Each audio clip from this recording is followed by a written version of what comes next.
France Inter.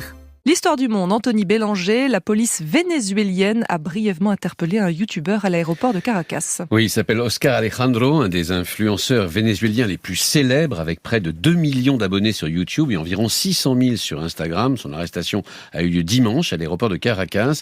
Il a été vu par un juge hier et libéré le jour même. Il a, selon sa famille, été accusé de terrorisme, ce qui semble tout de même très éloigné de ce garçon de 37 ans, dont l'activité principale consiste à partager sur sa chaîne de vidéos ses voyages à l'étranger et interviewer les gens qu'il y rencontre. Cette fois-ci, il revenait au Venezuela pour se rendre dans le sud du pays et faire découvrir à ses abonnés le parc national de Canaima, sa forêt luxuriante, ses cascades parmi les plus hautes du monde et ses hauts plateaux spectaculaires. Vous dites qu'il revenait au Venezuela, il n'y vit pas ?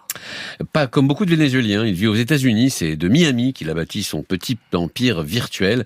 Mais depuis quelque temps, il revient plus souvent dans son pays natal pour chroniquer les difficultés du quotidien. On lui doit quelques vidéos montrant en pleine crise économique les étals vides des supermarchés ou interrogeant les Vénézuéliens, mais en prenant toujours soin d'éviter les questions politiques. On n'est jamais trop prudent. Il a aussi brièvement montré à ses abonnés la tour Credit Card à Caracas en expliquant que l'ensemble des serveurs bancaires du pays s'y trouvaient rassemblés et qu'une bombe sur cet immeuble suffirait à paralyser toutes les transactions, ce qui a pu agacer le régime. Une autre hypothèse est le voyage qu'Oscar Alejandro devait effectuer à Canaima.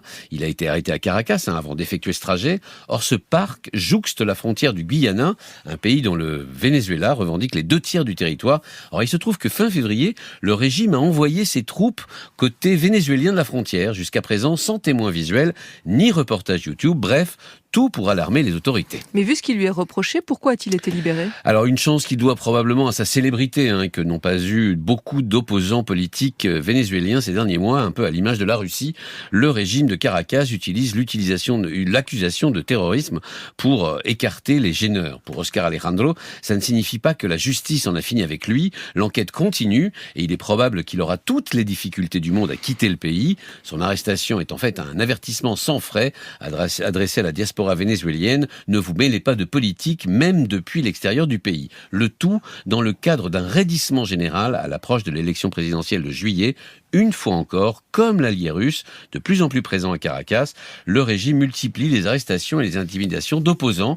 Il y a quelques jours, je vous avais raconté comment l'opposition s'était mise d'accord en dernière minute sur une candidate de 80 ans, elle s'appelait Corina Yoris. Elle n'a en fait jamais pu officiellement enregistrer sa candidature. À l'imitation, une fois de plus, de la Russie, le régime a décidé de choisir ceux qui auraient le droit de concourir. Anthony Bélanger pour l'histoire du monde.